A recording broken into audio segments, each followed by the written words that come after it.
Hello, my name is Josh Atkinson, and you have once again stumbled across my oil painting YouTube channel. Before I get started with today's video, I wanted to ask everybody to hit the like button, the subscribe button, and the notification bell. That's right, all three, to help with the algorithm. Today I'm going to show you how I made this painting. Now, I know what you're thinking, is this becoming an all-leaf channel? No. This is going to be a leafy month, but the next video will not be leaves in any way. Why would you be mad at leaves? Look how pretty they are. Look at all the opportunities for creativity and color and brush strokes. And anyway, it's wonderful. So I'm going to be talking about how you start a series. Leaf 1, Leaf 2. And I'll do that now during the time lapse. Okay, so here's our source image. It's another autumn leaf like last week. This one's brown though, on some gravel. So let's see what color opportunities I find in what seems at first glance to be pretty boring.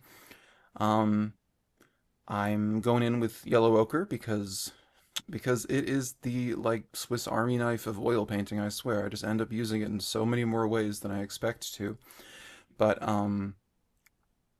yeah, I guess if I'm talking about how to arrive at a series, um I'll say that in the past I took this class one time that was called like it was like 400 wasted dollars truly, and it was called like selling your art online 101 or something. And the dude running it was just clearly not down for like weird art. He was down for like, I don't know, cute, kitschy, uplifting, like his whole thing, and he didn't understand this, but his whole marketing approach was that like art makes people feel good. And I was like, well, what if you paint serial killers? You know, like what if you're painting like dark, twisted stuff? And he was just like, well, I'm sure there's someone on Reddit who could appreciate that, and if that doesn't sell, then you have to change what you paint. But anyway, so you can tell by my tone and the content of what I'm saying that it wasn't a good experience for me. But and here I am still not selling my artwork, so I'm sure he was right. But he was also all about like creating a series, like uh, a a theme, a subject matter, a style that you could comfortably commit to for 6 months, and you could do other things, but you would only really be promoting that. I did nothing but portraits for a year and a half, and no one cared. So now I'm doing weird portraits, and I'm doing still lifes and landscapes, and these sort of in between still life landscape things, these leaves.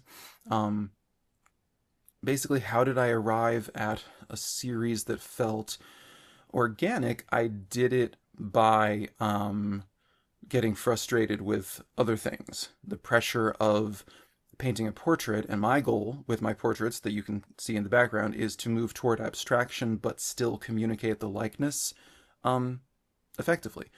So there's a lot of pressure in portraits to you have to get the likeness right, even if you're trying to do it in a weird way like I am.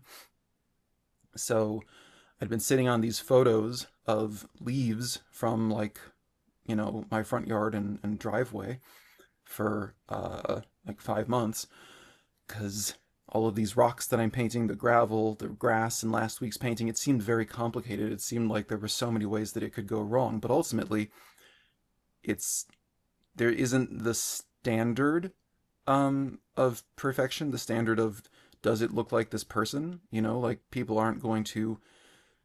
seeing this painting aren't really going to see the leaf and be like, well, they're not going to see the leaf. I guess in this video you saw it for a few seconds. You can rewind if you want to compare.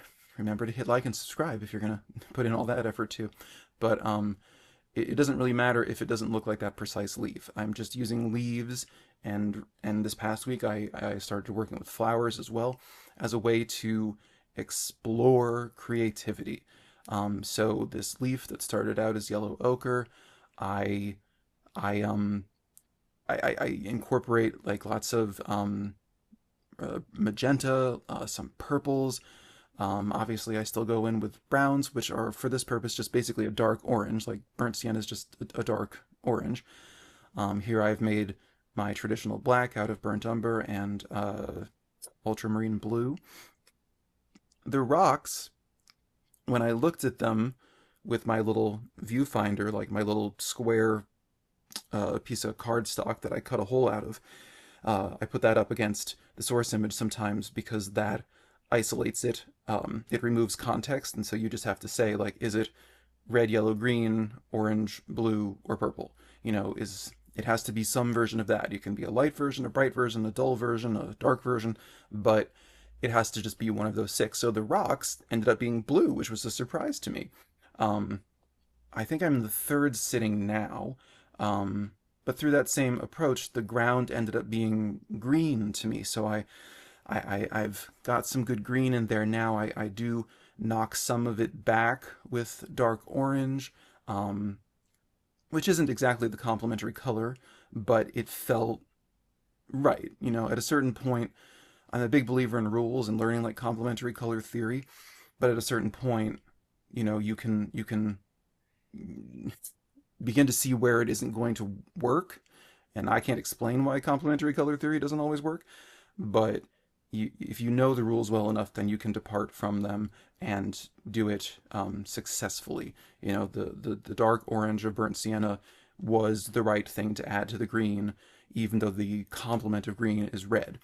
The rocks were blue, and they're a little too blue for now, but I end up going in with their direct complement of cadmium orange. I made them out of ultramarine and white, and it knocks back the saturation. And now I'm adding those magentas, oranges, purples into the leaf. And I'm also doing all of this as I did last time with one brush, I think. I'm pretty sure, but regardless, I'm using a brush that's too big to communicate the veins of a leaf. Is that what you call them? The veins of a leaf? But for some reason, I don't know, it it forced me to be looser and freer and more, I don't know, like it's not about getting it all refined and perfect and flat and traditionally blended. If you use a big brush, it helps you, it forces you to distort, if not abstract. I would not call this anywhere near abstract. Um, but anyway, basically I arrived at this theme, this series of leaves, because I needed something that didn't have the pressure of exactitude and instead allowed me to focus more on creative expression while still creating representational art. This is obviously a leaf.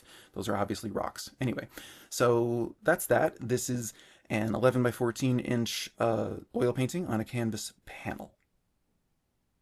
So then, yes, that is how I arrived at this leaf painting that I don't think is a still life, and I'm not going to call a landscape, though once again, behold the land, the dirt, the browns, the greens, the rocks, they're made of blue, and I desaturated them with orange. The leaf, is brown, which means that it's made of all these purples and oranges and reds and stuff that I hopefully talked about during the time lapse. So that's this painting. I'm I've naturally found myself in the midst of a series, an organically occurring series. So, stay tuned, although next week I promise it won't be leaves. I wanted to say thank you to the, I think, 9 new subscribers I got this week. So I am at 380 three. And the goal would be to hit 1,000 by the end of the year. So hack into your grandparents' accounts and subscribe them to my channel. Think of how happy they'll be. Grandparents love leaves. You know it's true. They might not like the Charles Manson video. Speaking of, I have like 14, 15 months of back videos, weekly videos, so there's a lot to watch here, so please do subscribe and like and all that. If you enjoyed this video, check out last week's, where I started the leaf series and I talk about, I don't know, leaves, orange, grass, and actually I talk about brushstrokes a lot in that one. Or the previous week where I do a Halloween decoration still life. The theme seems to be autumn all the time, every day, and I'm fine with it. So, thank you for watching. I will see you in 7 days with a portrait. All right then. Please do enjoy everything, absolutely every single thing until then. Okay, bye-bye.